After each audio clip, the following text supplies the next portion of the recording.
Meus irmãos, como eu falei inicialmente, estamos no 3º Congresso de Mulheres e durante esses 3 dias, trabalhando essa temática, o verdadeiro poder da mulher.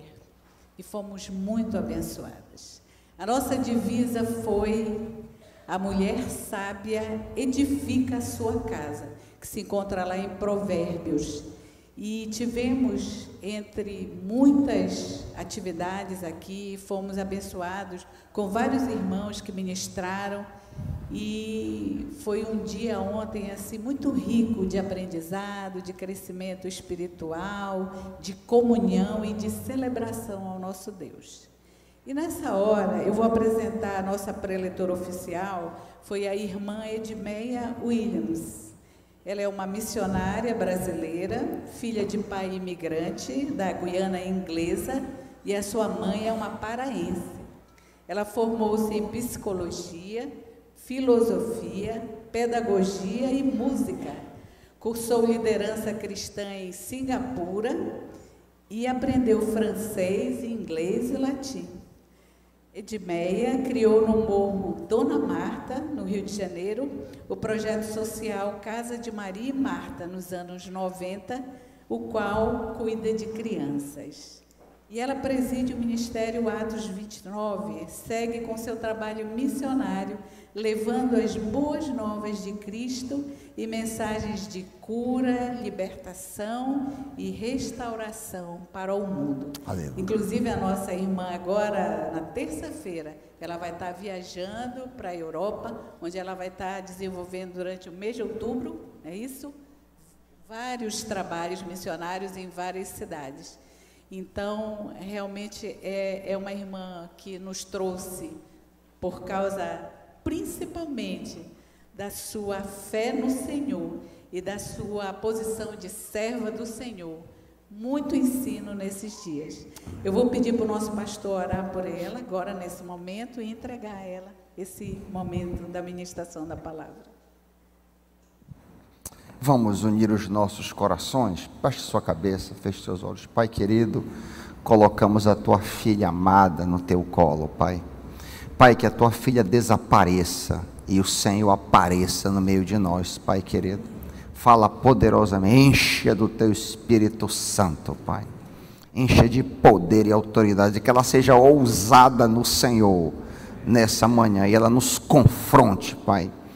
Falando sobre valores eternos, falando sobre o Senhor, Pai.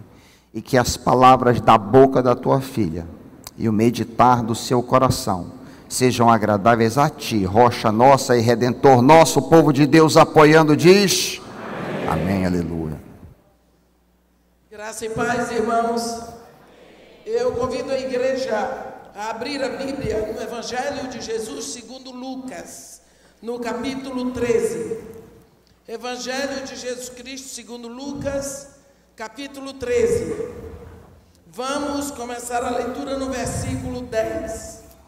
Lucas 13, versículo 10, onde está escrito assim: ora, ensinava Jesus no sábado, numa das sinagogas, e veio ali uma mulher possessa de um espírito de enfermidade. Havia já 18 anos, andava ela encurvada, sem de modo algum poder endireitar-se. Vendo a Jesus, chamou-a e disse-lhe: mulher, estás livre da tua enfermidade. E impondo-lhe as mãos, ela imediatamente se endireitou e dava glória a Deus. O chefe da sinagoga, indignado de ver que Jesus curava no sábado, disse à multidão: 6 dias há em que se deve trabalhar. Vinde, pois, nesses dias para seres curados e não no sábado. Disse-lhe, porém, o Senhor: hipócritas, cada um de vós não desprende da manjedoura no sábado o seu boi ou o seu jumento para levá-lo a beber? Por que motivo não se devia livrar deste cativeiro em dia de sábado? Esta filha de Abraão, a quem Satanás trazia presa há 18 anos, tendo ele dito estas palavras, todos os seus adversários se envergonharam. Entretanto, o povo se alegrava por todos os gloriosos feitos que Jesus realizava. Amém. Começamos esse trecho do Evangelho onde Jesus ensinava no sábado numa das sinagogas. Entra na narrativa uma mulher, e eu continuo afirmando, todas as vezes que você estiver lendo a Bíblia, se entrar uma mulher em cena, deixe o lugar marcado, vá pegar um copo d'água, desligue o celular, porque vai ter história. Quando a mulher entra em cena, ela rouba a cena. Aqui, quem entra em cena é uma mulher. E a Bíblia está dizendo que esta mulher era possessa de um espírito de enfermidade, havia 18 anos.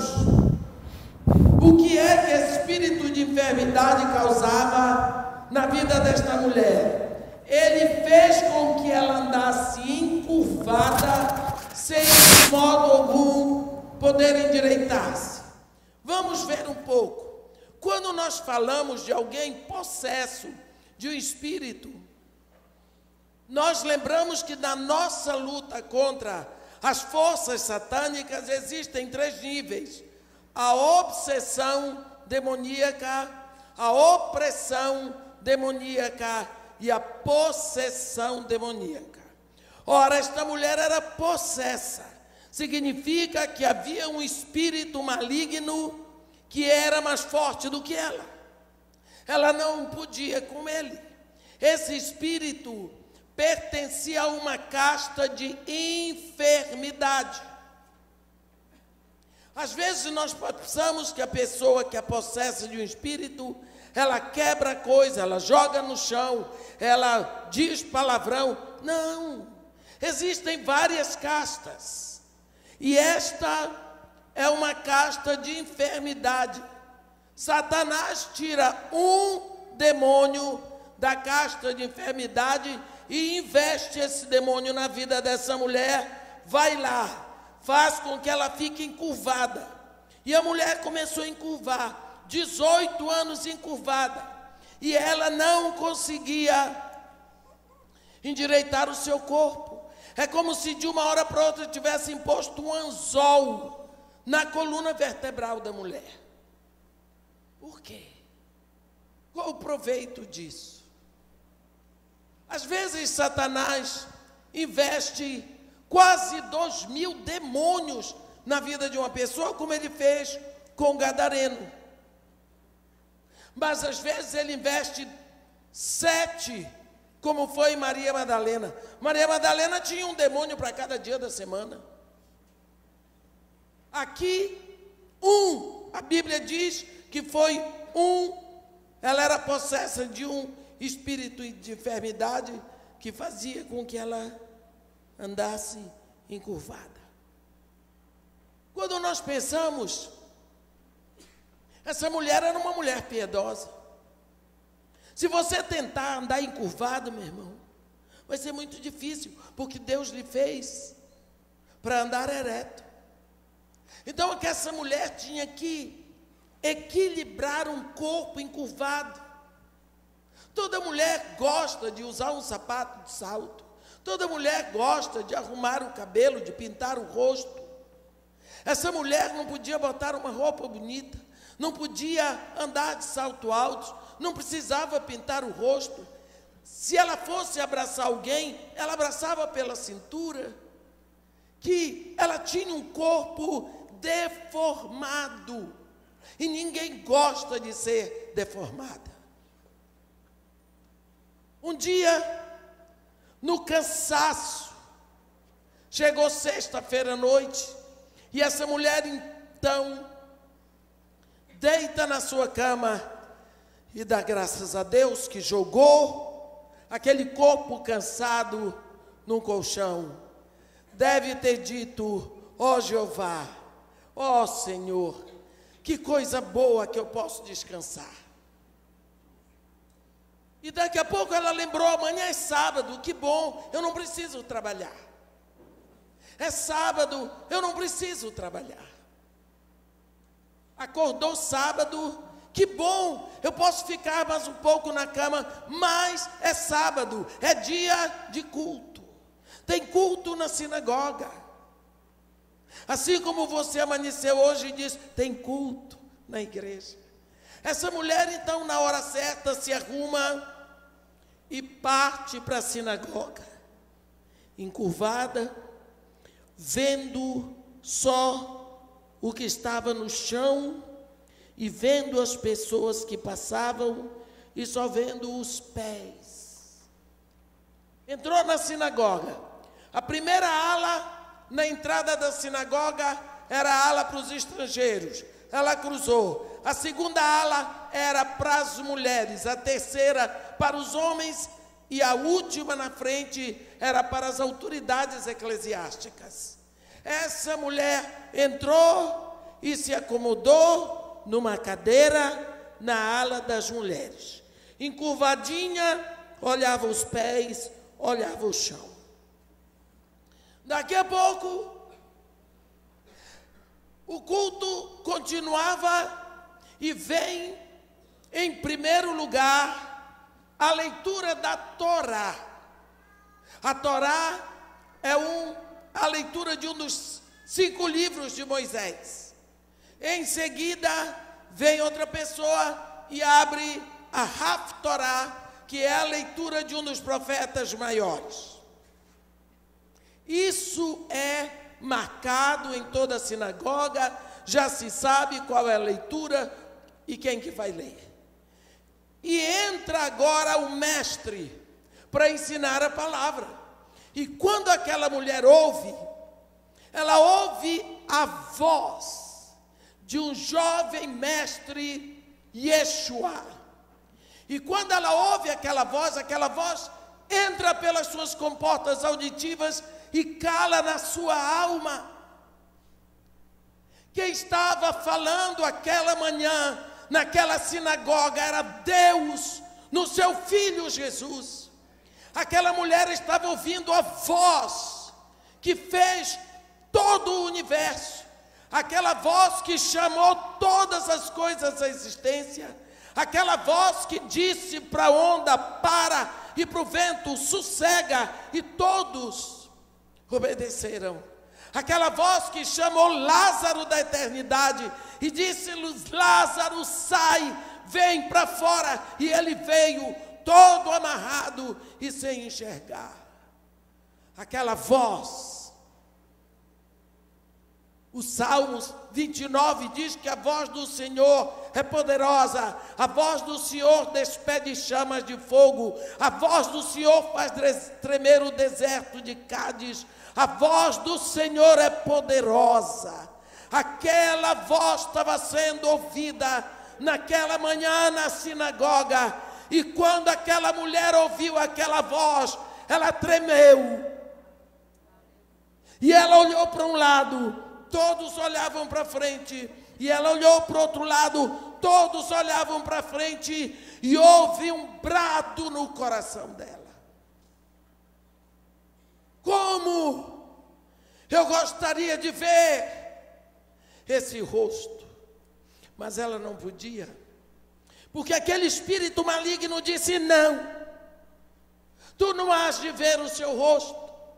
Mas quando nós olhamos em Cantares 2, ele diz, olha para mim, eu quero ver o teu rosto, faze-me ouvir a tua voz.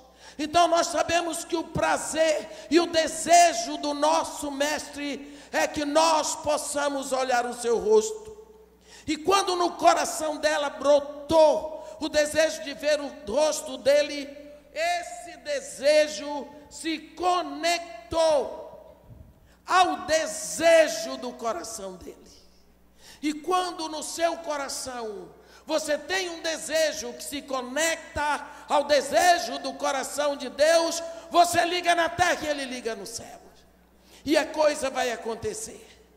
Então, quando ela sonhou, Como eu gostaria de olhar o seu rosto. Ele disse: mulher.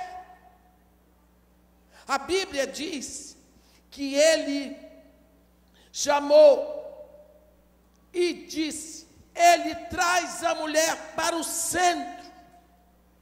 A Bíblia diz, veio ali uma mulher possessa de espírito de enfermidade. Havia já 18 anos. Andava ela encurvada, sem de modo nenhum poder endireitar-se. Vendo a Jesus, chamou-a e lhe disse. Primeiro ele chama. Quando ela chega na frente, ele diz: mulher, tu estás livre da tua enfermidade. Pôs as mãos e aquele anzol se transformou em mel. Aquele anzol derreteu. Aquele espírito maligno teve que sair. E a mulher, de uma hora para outra, se endireitou.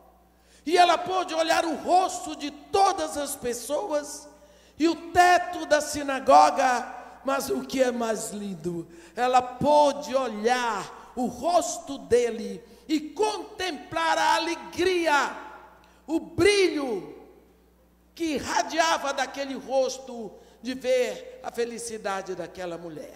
A Bíblia diz que ela pulava e dava glórias a Deus. Bem, primeira coisa, o objetivo daquele espírito maligno era fazer com que aquela mulher só olhasse para baixo e para trás. Aquela mulher podia até olhar um pouquinho para o lado, mas aquele espírito maligno fazia com que ela nunca olhasse para frente e nem para cima. Então aquela mulher vivia de um jeito que ela só conhecia as imperfeições do caminho por onde ela andava. E ela só conhecia as pessoas pelos pés. Quem é João? Aquele que tem o calcanhar rachado. Quem é Maria? Aquela que tem joanetes. Quem é Joana? Aquela que nunca vai ao podólogo. Então, só conhecia as pessoas pelos pés. Ela só conhecia o que as pessoas têm de pior. Mas ela também andava pelo caminho e ela podia descrever todas as imperfeições, buracos, lixo, pedras. Era só o que ela conseguia ver. Ela nunca conseguia olhar para frente e ver o sol, nem um jardim florido, nem o sorriso de alguém. Que vida! Isso tudo aconteceu na vida dela por causa de um espírito maligno que estava ali e que a forçava a olhar para baixo e para trás. Aquela mulher era uma mulher encurvada fisicamente. Mas quantas mulheres hoje vivem e estão na igreja, estão encurvadas emocionalmente. Mulheres que vivem encurvadas e que só olham o que as outras pessoas têm de pior. Só veem os defeitos das outras pessoas. Não glorificam a Deus pelas qualidades das suas irmãs. Mulheres amarguradas que só reclamam, que só catam defeitos para apontar. Será? Eu não quero dizer que isso seja uma possessão, mas no mínimo é uma opressão.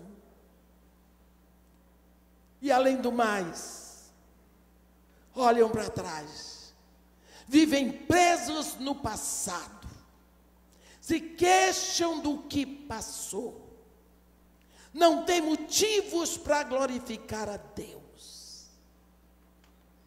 Contam as pedras do caminho. A vida não tem nada de lindo para falar. Esquecem que Deus, o prazer dele é que andemos erectos. Lá em Colossenses 3 está escrito: se sois do alto, olhai as coisas lá do alto, pensai nas coisas lá do alto, buscai as coisas lá do alto, onde Cristo vive assentado à direita de Deus. Deixai as coisas aqui da terra, porque morrestes, e a vossa vida está oculta com Cristo em Deus. E quando Cristo, que é a vossa vida, se manifestar, vós sereis manifestos com eles. Por que Deus sempre nos chama a olhar para cima, a olhar para o alto? Quando Abraão voltou do Egito, cabisbaixo, triste, sorumbático, porque ele estava com 86 anos, Sarai estava com 77, e eles não tinham herdeiros. Deus olha para Abraão e diz para ele: ó Abraão, eu sou o teu escudo, o teu galardão será sobremodo grande. Abraão diz para ele: que mais poderás me dar, se um filho tu não me deste? E o herdeiro da minha casa é o Damasceno Eliezer, um escravo nascido na minha casa. Deus diz para ele: ó Abraão, não será este o teu herdeiro, será um filho nascido de ti. Hein? Vem aqui. Deus chama Abraão lá para fora. Por isso que nós sabemos que esse diálogo foi à noite. Deus disse para ele: olha para o céu e conta as estrelas, se é que tu podes enumerá-las. Eu não sei quanto tempo Abraão tentou contar a estrela, ficou lá, olhando para o céu, porque Deus disse para ele: olha para o céu, conta a estrela agora, vamos. Abraão, assim será a tua descendência. Se alguém puder contar as estrelas do céu, também poderá contar a tua descendência, que será numerosa como a areia que está na praia do mar. A Bíblia diz que Abraão creu nesta palavra, e isto lhe foi imputado por justiça, o que prova que a justificação é pela fé na palavra de Deus, desde o Antigo Testamento. Quando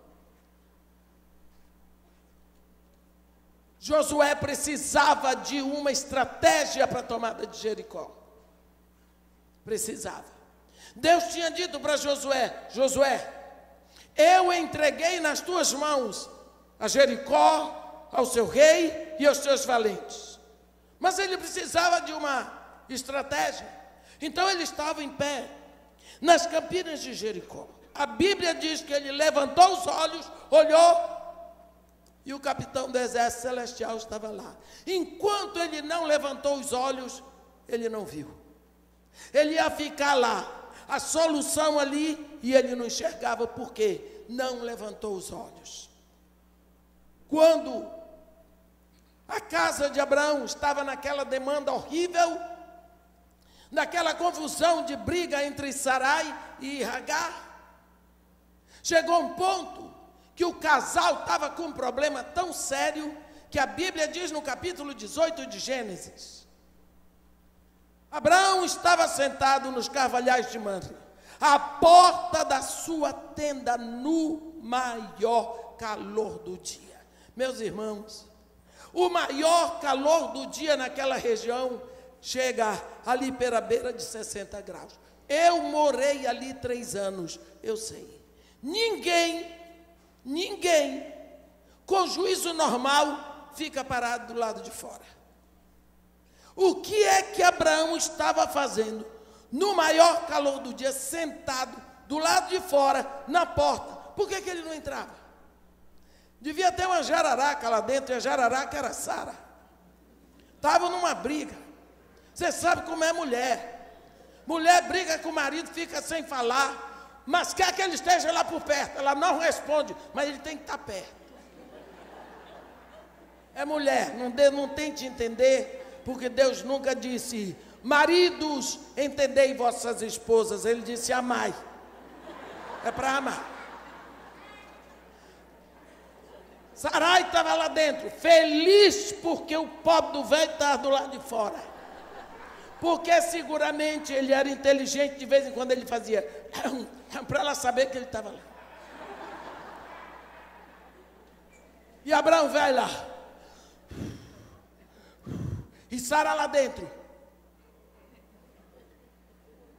Chegou uma hora que ele não aguentou mais. Ele fez assim. A Bíblia diz que ele levantou os olhos. Olhou e Deus já tinha chegado para resolver a parada entre os dois. Mas ele teve que levantar os olhos. Quantas vezes nós estamos tão sobrecarregados com o peso dos acontecimentos que esquecemos que temos que levantar os olhos. Você olha para a direita, para a esquerda, para frente, para trás, não vê nada, olha para cima. Jó diz, quando Jó está naquela dor horrível de tudo que ele estava passando, ele diz: se eu soubesse onde eu poderia estar, eu me achegaria ao seu tribunal. Mas se olho para frente não está, atrás não divisa, se opera à direita eu não vejo, à esquerda eu não percebo, mas ele sabe o meu caminho. É preciso olhar para cima. Por isso eu não me admiro que Satanás tenha tirado um demônio do seu arsenal para botar essa mulher encurvada. Não vai olhar para o alto, vai olhar para baixo e para trás. Deus nos chama e nos diz que Ele não nos quer encurvadas, minhas irmãs. Ele traz aquela mulher no centro e diz: tu estás livre porque eu estou ordenando. E o capeta se mantou. E ele diz: por que se deixaria uma filha de Abraão ficar presa? Ele diz a palavra presa, porque ela já andava presa, amarrada, há 18 anos. Quantas mulheres hoje estão presas emocionalmente, sem poder olhar para frente, sem poder olhar para cima. E vem o mundo e diz: eu vou te empoderar. Tu vais olhar para frente e para cima, dando um chute no teu marido, mostrando que tu és melhor do que ele, que tu és mais forte, que tu és inteligente, que tu és capaz, que tu podes porque tu és igual. O mundo vem e diz isso para a mulher. O pior é que a mulher acredita. O pior é que a mulher acredita. Será que Deus que criou a mulher, Ele não viu isso? Ele fez a mulher para engravidar, para parir, para amamentar. E será que isso é pior? O plano que Deus tem para a mulher é tão especial, que na hora de dar a sua promessa, lá no Éden, quando Deus olha para o diabo e para a serpente, e para a mulher, por quê? Deixa eu dizer para vocês. A mulher viu uma serpente, mas Deus viu o diabo. Sabe por quê? Porque o diabo estava travestido de serpente. O primeiro travesti da história da humanidade. Ele se travestiu de serpente e a mulher acreditou que ele era uma serpente. Uma serpente que fala já não é mais serpente. Mulher que tem pomo de Adão, que fala grosso, que precisa tirar bigode e outras coisas mais, não é mulher. Então, essa história de travesti é confusa, mas vamos deixar para lá. Deus olha para a mulher e para o diabo e diz: eu vou colocar briga, demanda, guerra entre a tua descendência e o seu descendente. A mulher e o diabo se mete com mulher quem quer, porque a briga é do diabo com a mulher, não é do homem com o diabo. Se mete com mulher quem gosta. Ele te ferirá o calcanhar, mas mulher, o teu descendente lhe esmagará a cabeça, o poder, o domínio, o governo. Pronto, está estabelecida a inimizade da mulher com o diabo. Acabou. Dali em diante, o papel do diabo é perseguir a descendência da mulher. Eu, se fosse o diabo, ia fazer isso que ele está fazendo. E o pior, a mulherada acreditando, se deixando envolver. Deus tem um plano maravilhoso, estarrecedor a respeito da mulher, e de vez em quando Deus abre um leque assim e diz aí, e aí, eu posso, eu fiz, acabou. Tem história de uma mulher que eu gostaria de dizer para vocês hoje. Quase ninguém fala dessa mulher, quando fala, fala mal. Mas a Bíblia coloca essa mulher num pedestal fora do comum. É uma prostituta. Ninguém quer ter uma prostituta na família. Eu não quero saber que tem prostituta nem família dos outros, quanto mais na minha. Quem dá valor a uma prostituta? Ninguém. Quem quer uma prostituta por perto? Ninguém. Mas Deus vai fazer uma obra maravilhosa através de uma prostituta. Quer saber? Deus vai pegar as coisas desprezadas do mundo, as coisas que não são, para reduzir a nada as que são, as coisas fracas para envergonhar as fortes, as coisas loucas para envergonhar os sábios. E você vai ver aqui, Raabe, conhecida como a prostituta, a meretriz de Jericó. Capítulo 2 do livro de Josué. A Bíblia diz assim: de Sitim enviou Josué, filho de Num, 2 homens, secretamente como espias, dizendo: andai e observai a terra de Jericó. Foram, pois, e entraram na casa de uma mulher prostituta, cujo nome era Raabe, e pousaram ali. Minhas irmãs, olha aqui, Josué manda os homens para olhar a terra, eles vão direto para a casa da prostituta, misericórdia, e ainda pousaram ali. A Bíblia está dizendo, está escrito, entraram ali. A notícia foi dada ao rei de Jericó, dizendo: ei, esta noite vieram aqui os homens dos filhos de Israel para espiar a terra. O rei de Jericó mandou ordenar a Raabe, olha, Raabe era conhecida até do rei, para dizer a Raabe: faze sair os homens que vieram e entraram na tua casa, porque vieram para espiar a terra. A mulher deu uma enrolada, eu não posso ler a história toda, porque o nosso tempo é curto. Deu uma enrolada e não entregou os homens, protegeu, amparou os homens, como uma mãe faria pelos seus filhos, como uma irmã faria pelos seus irmãos. Ela expôs a cabeça a prêmio para defender esses 12 espias de Israel. Por quê? O que estava acontecendo? Quando Deus deu a terra a Abraão, ele disse: à tua descendência eu darei esta terra. Estava estabelecido. Eu me comprometo. Sabe, Abraão, que a tua descendência será reduzida à escravidão e será afligida por 400 anos numa nação estrangeira. Tu vais para os teus em ditosa velhice, mas eu me comprometo, eu os tirarei de lá e os trarei para possuírem a terra das tuas peregrinações, porque ainda não se completou a medida da iniquidade dos amorreus.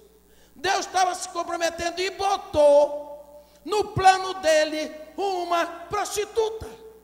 A terra, ele prometeu, quem é que vai dar a chave para abrir? Uma mulher.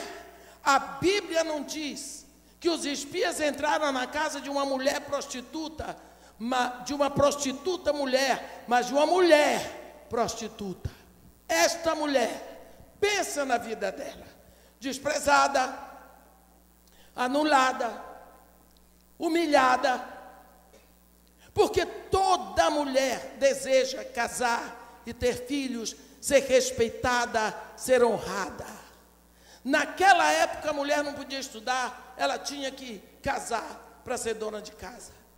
Raabe não casou, Raabe não era respeitada, não era amada, não era honrada, ela era uma vergonha para a família, ela era um lixo para a sociedade. E a dor do coração dessa mulher, e a frustração da vida dela, e a solidão que ela sentia. Só que naquela época, quem levava as notícias eram os caixeiros viajantes. Eles compravam ali e vinham de jumento para vender lá. E assim eles iam comprando e vendendo e pousavam no prostíbulo de Raabe. E quando eles iam ali, eles conversavam sobre as notícias que estavam acontecendo nos lugares que eles passavam. A nação mais importante daquela época era o Egito. E o faraó era o bambambam da época. Os deuses egípcios eram os deuses mais fortes e mais poderosos. Porque naquela época não era o politeísmo, a crença em vários deuses, nem o monoteísmo, a crença num só Deus, mas era o enoísmo, a crença de que o povo que tem o Deus mais forte vence na guerra, é mais poderoso. Então, o povo do Egito era o povo mais rico. Eles escravizavam uma nação dentro do Egito para trabalhar para eles. Eram os hebreus. Então era o povo mais rico, o povo mais próspero. O faraó era adorado como Deus. Só que a história dos hebreus era conhecida porque esse povo dizia que eles tinham um Deus poderoso que ia tirá-los dali e levar para Canaã. Todo mundo ria deles. Por quê? Que Deus poderoso é esse que deixa o seu povo na miséria, como escravo, amassando barro e sendo humilhado? Que Deus poderoso é esse? Raabe estava acostumada com essa história. Todos conheciam essa história. Até que um dia chega alguém e diz assim: ei, lá no prostíbulo, vocês ouviram falar o que está acontecendo no Egito? O quê? Sabe aquele povinho, os hebreus do Egito? Se levantou um que o Deus deles mandou, tira eles do Egito, e o Deus deles está trazendo muita praga lá dentro. O Egito está devastado, o faraó está enlouquecendo, Bárbara. É mesmo, é? Aí ela pensou, mas que Deus é esse que demorou tanto, mas agora está se levantando? É. Daqui a pouco chega outro homem, passa 2 dias, está sabendo? Pois é. O Deus dos egípcios mandou um espírito de morte ali que matou todos os primogênitos. Faraó não tem filho para substituir sua dinastia no trono. Todos os primogênitos de homens e animais morreram. Raabe ouviu. Que Deus é esse? Que se levanta a favor de um povo pobre, escravo, humilhado, fraco, que não tem nada para dar para ele. Porque os deuses que eu conheço, ela pensando, eles sempre querem ajudar a gente rica, que tem ouro, que tem prata para oferecer. Mas esse povo não tem nada. Quer dizer que esse Deus se levanta a favor dos aflitos, dos que sofrem, dos pobres, dos humilhados. Daqui a pouco chegou outro e disse: ei, está sabendo? Aquele homem, o tal do Moisés, tirou o povo do Egito. Como? Tirou. E Raabe começou a ficar. Que Deus é esse? Ela começou a admirar o Deus dos hebreus. Daqui a pouco, está sabendo que o Deus dos hebreus abriu o mar para o povo dele passar. E aonde ele passou o povo dele, o exército de Faraó pereceu. Porque Deus abriu o mar, passou o povo dele, quando o povo dele acabou de passar, a impressão que eu tenho, vou sair do púlpito, porque não está escrito na Bíblia, mas eu tenho a impressão que Deus disse assim: ei, Satanás, abri o mar, passei o meu povo. Agora, meu povo acabou de passar. Agora tu seguras o mar para o teu. E o Satanás não segura nada. O exército foi todo embora. Né? E esse Deus é paraense que fala na segunda pessoa. Né? Então, aquela mulher começou a ficar: que Deus é esse? Que Deus é esse? Esse Deus se envolve com pessoas pobres. Esse Deus protege o humilhado. Esse Deus se importa com o cativo. Esse Deus não precisa do ouro nem da prata de ninguém. Que Deus é esse que de uma hora para outra olha para o humilhado e destrói a força do poderoso? Quem sabe Ele olha para mim. Quem sabe Ele olha para mim. Quem sabe Ele ouve o meu gemido, a minha dor e a minha súplica. Eu quero esse Deus. E essa mulher começa a ficar sedenta, querendo ouvir notícias desse Deus, porque a notícia que está chegando para ela é a notícia dos atributos do Deus poderoso do povo hebreu. A Bíblia diz que a fé vem pelo ouvir, e ouvir a palavra de Deus.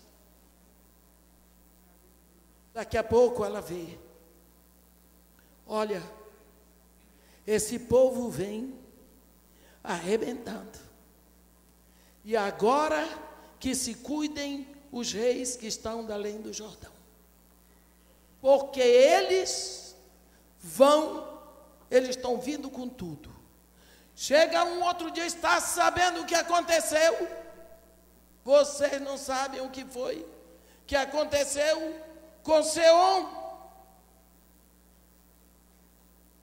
e Og, rei dos amorreus. O povo hebreu destruiu os dois exércitos, sem terem exércitos. Destruíram a Og, destruíram a Seom, com todo o seu exército, estão marchando para cá. Enquanto o povo em Jericó estava apavorado de medo, Raabe estava louca que o povo de Israel chegasse. Por quê? Por causa do seu Deus. Essa mulher já tinha passado para o lado de Israel sem sair de Jericó. O coração dela já estava todo no Deus dos hebreus. Ela já tinha desprezado os Baalins. Tinha havido uma conversão só pelo que ela ouviu a respeito de Deus. Hoje em dia, nós não estamos mais falando da nossa experiência com Deus. Nós não gritamos de alegria para anunciar quem é o nosso Deus. Nós não temos prazer em contar os poderosos feitos do nosso Pai do céu. E todos os dias Ele manda o sol. E todos os dias vem a noite. Todos os dias acordamos respirando. Todos os dias a misericórdia dele vem sobre nós. A Bíblia diz que a misericórdia de Deus vem sobre nós como orvalho sobre o Monte Hermon. Você vai no Monte Hermon, 5 horas da manhã, tudo está molhadinho do orvalho. 7 horas, secou tudo, por causa do sol. No outro dia, o orvalho está lá de novo. E assim, consecutivamente. Nós esquecemos de contar as maravilhas de Deus, não nos gabamos do nosso Deus, não dizemos as grandiosidades do Todo-Poderoso, nos fechamos, parece que tivemos indigestão da palavra de Deus. Que coisa triste. Não existe mais aquele fogo que queima, aquela paixão, aquela explosão de alegria por sermos filhos de Deus. Essa mulher que ainda está no mundo, mas você não é mais do mundo. Ela já era do Deus de Israel, como você já não é mais do príncipe deste mundo. Você já foi transportada deste império de trevas para o reino do Filho do amor de Deus. Raabe já estava convertida, só não tinha um nome. Quando chegam os espias de Israel, ela botou a cabeça a prêmio por causa dele. Mas o que é melhor? Ela se volta para esses homens. Você pode ler isso, que eu amo esse discurso de Raabe. No capítulo 2 de Josué. E ela diz, no versículo 9: bem sei que o Senhor vos deu esta terra, e que o pavor que infundis caiu sobre nós, e que todos os moradores da terra estão desmaiados, porque temos ouvido que o Senhor vosso Deus secou o mar vermelho diante de vós, quando saíes do Egito. E também o que fizestes aos 2 reis dos amorreus, Seom e Og, que estavam da além do Jordão, os quais destruíste. Ouvindo isto, desmaiou-nos o coração, e em ninguém há mais ânimo algum, por causa da vossa presença. Porque o Senhor vosso Deus é Deus lá em cima nos céus, e Deus cá embaixo na terra. Olha, aquela mulher que andava encurvada sob o peso da prostituição, aquela mulher que andava encurvada sob o peso da humilhação, da solidão, aquela mulher que andava encurvada porque ela não podia pertencer a nenhuma família, porque ela era humilhada porque só recebia homens que não queriam casar com ela, aquela mulher humilhada porque ela não tinha filhos e não podia ter esperança de tê-los, aquela mulher cujo único título era a prostituta, aquela mulher encurvada, quando ela começa a ouvir a notícia de um Deus que se importa com os encurvados, ela foi desencurvando, ela foi levantando, a palavra veio entrando, veio quebrando grilhões, veio desfazendo toda a dor, e de uma hora para outra a mulher se levanta e diz: o Senhor vosso Deus é Deus lá em cima nos céus e Deus cá embaixo na terra. O que foi que levantou essa mulher? O que foi com que esta mulher olhasse para cima e visse Deus, olhasse para baixo e visse Deus, e visse esse poder que se estende dos céus à terra e da terra aos céus, a notícia dos feitos poderosos de Deus. Raabe é a mulher que vai dar a chave da entrada para Jericó, porque os espias vieram para levar a notícia para Josué, mas eles entraram na casa de Raabe e ficaram lá, escondidos. Isso é que é espia, parece crente. Entraram lá e ficaram, mas como ela deu a notícia para eles, a Bíblia diz no último versículo do capítulo 2, versículo 24, quando eles voltam, eles dizem para Josué: certamente o Senhor nos deu toda esta terra nas nossas mãos, e todos os seus moradores estão desmaiados diante de nós. Eles pegaram a palavra de Raabe e entregaram para Josué. Foi essa palavra de Raabe que deu a Josué a certeza de que estava na hora de fazer o cerco. Foi esta mulher que Deus usou para que o povo de Israel saqueasse o nó que estava na terra prometida, porque Jericó significa lugares altos apodrecidos, lugares altos que cheiram mal, mas estavam dentro da promessa, tinha que ser saqueado. Esta mulher, por quê? Porque ela desencurvou, porque ela levantou, porque ela tinha sido forçada a olhar para baixo. Ela só viu o defeito das pessoas, porque os homens chegavam ali e a humilhavam. Ela deve ter ouvido coisas horríveis. Qual a alegria que essa mulher podia ter? Mas quando ela ouve falar desse Deus, das maravilhas, ela começou a pensar, ela começou a crer no Deus que se importa com os humilhados, com os que estão sofrendo. E ela foi desentortando, e ela foi levantando, e ela começou a ver esse Deus, que é Deus em cima nos céus, que é Deus embaixo na terra, e que se Ele está na terra, Ele cuida dos pobres, dos necessitados, dos desvalidos, dos aflitos, e se Ele está no céu, Ele é todo poderoso. Quantas vezes, minhas irmãs, nós estamos encurvadas diante de tantas impossibilidades que acontecem? Quantas vezes nós nos encurvamos diante do que o mundo quer? Paulo nos diz em Romanos 12, que é para nós não nos amoldarmos, não tomarmos a forma das coisas do mundo, para não aceitarmos o que o mundo quer, nos empurrar goela abaixo. Mulher não é igual ao homem, graças a Deus. Mulher não é superior ao homem, graças a Deus.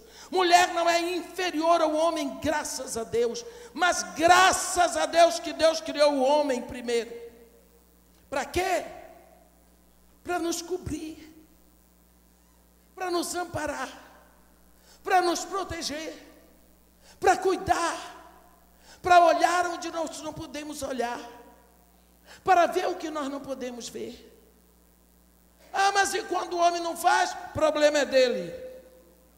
Porque Deus criou a mulher para ser coberta, para ser amparada, para ser protegida, mas principalmente para ser a ajudadora idônea, aquela que vê aonde o homem não conseguiu enxergar, aquela que vai engravidar porque o homem não engravida, aquela que vai parir porque o homem não pode parir, aquela que vai amamentar porque o homem não tem mama para amamentar, aquela ajudadora idônea é aquela que está na brecha para enxergar as necessidades e suprir. Deus diz: levanta-te, resplandece, que já vem a tua luz, e a glória do Senhor nasce sobre ti. Ele nos fez para andarmos erectos e não encurvados, reclamando da vida, porque o caminho está esburacado, está sujo, tem pedra, ou olhando para os defeitos dos outros, dizendo: fulano é assim, ciclano é assim, beltrano é assim. Ele quer que você olhe de frente, que olhe para cima, que respire fundo e possa glorificá-lo pelas maravilhas que Ele tem feito. Nós, quantas vezes esquecemos que Deus nos colocou aqui por um propósito específico dEle, e se Ele nos botou como mulheres para sermos a igreja do século 21, Ele está esperando muito mais de nós do que aquilo que nós estamos pensando. Amém? Amém. Por que Jesus disse? Por que motivo se deixaria, não se deveria livrar deste cativeiro em dia de sábado, esta filha de Abraão, a quem Satanás trazia presa há 18 anos? Quantos de nós estamos presos? Presos porque simplesmente nós esquecemos que Deus nos fez para vivermos livres. Ele nos chama a olhar para o seu rosto.